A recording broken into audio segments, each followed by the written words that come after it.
Армысыздар, Маңғыстау медиада 4 сауал жобасы. Бүгінгі тақырыбымыз тұрғындарды толғантқан мәселелердің бірі заңсыз құрылыс нысандары туралы болмақ.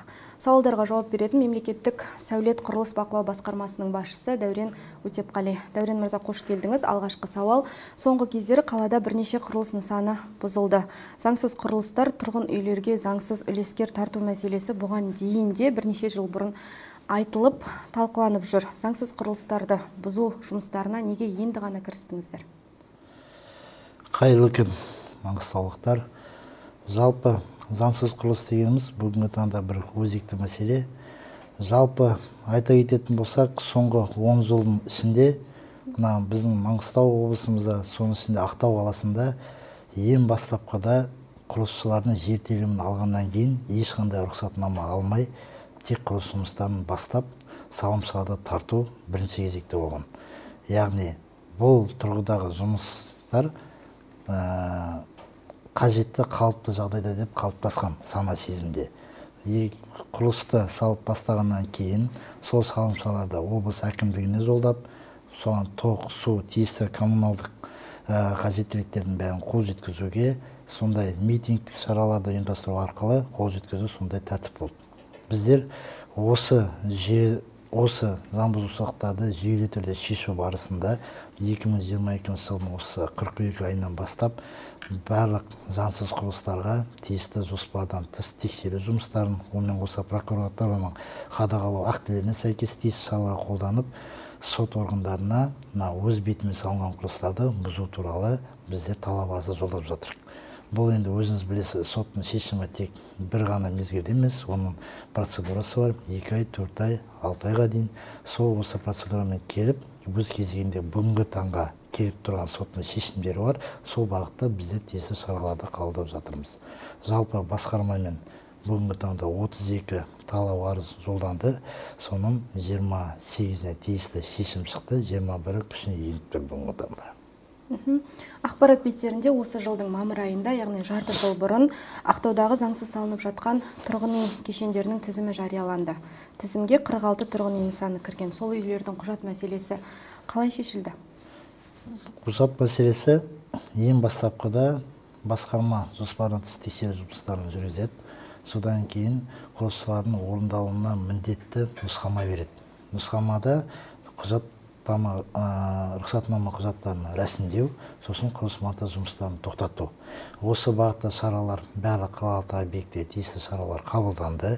Өз кезегінде рұқсатнама алып салып кеткен құрылыс нысандары да бар. Соның ішінде бүгінгі таңда 29-ы қазір заңсыз деп танылып тұр. Құжаты жоқ тұрғын үй құрылыстарын бұзу жұмыстары жүріп жатыр. Сол үйлерге үлескер болып, қаражатын төлеп қойған халықтың жағдайы қалай болмақ?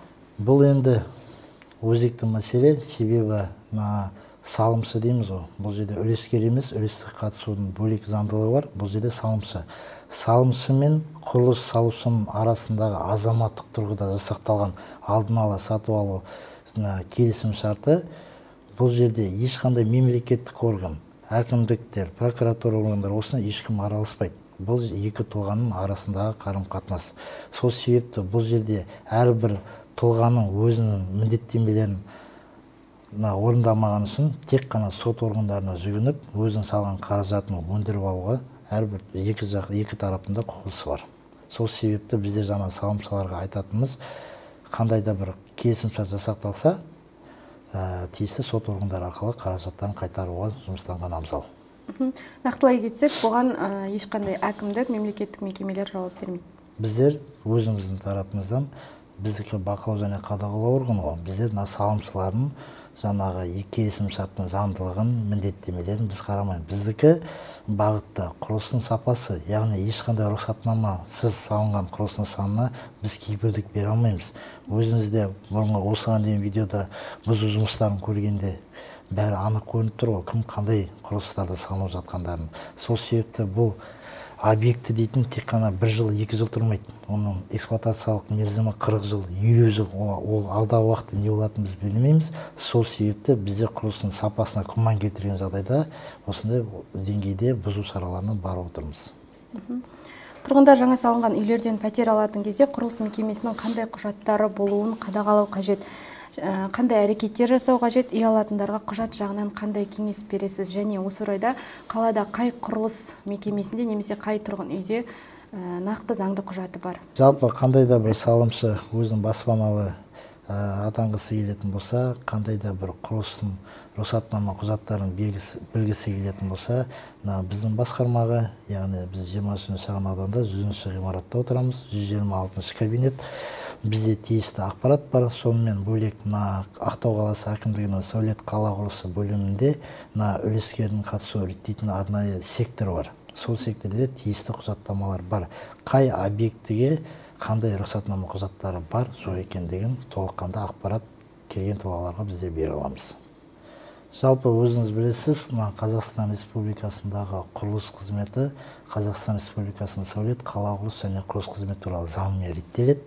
Сол заңда 68-ші бап бар. Құрылысқа қойылатын негізгі талаптар.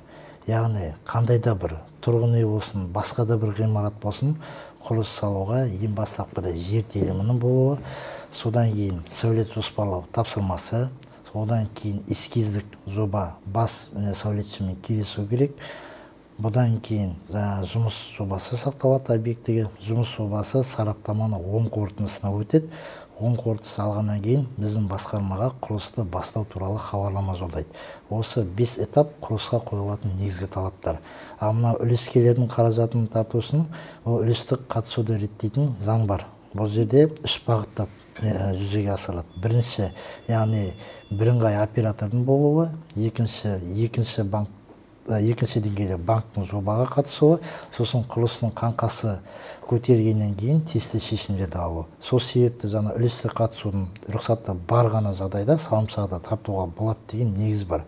Біздің Ақтау қаласында қазіргі таңда 2 құрылыс компаниясы бар. Бұл 2 тұрғын үйге алған. Біреуі жаңағы 29 шағын ауданда БС строй дейтін мекеме, яғни үлескерлерді тартуға рұқсаты бар. Одан кейін жылы жағажай дейміз ғой. BI групптың жаңағы Dream Village дейтін тұрғын үйіне осындай рұқсатнама құжаттары бар.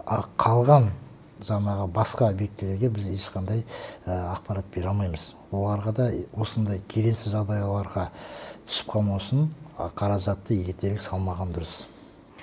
Бүгінгі қозғаған тақырыбымызға байланысты сауалдарға толықтай жауап алдық деген ойдамыз. Амандықта жүздескенше.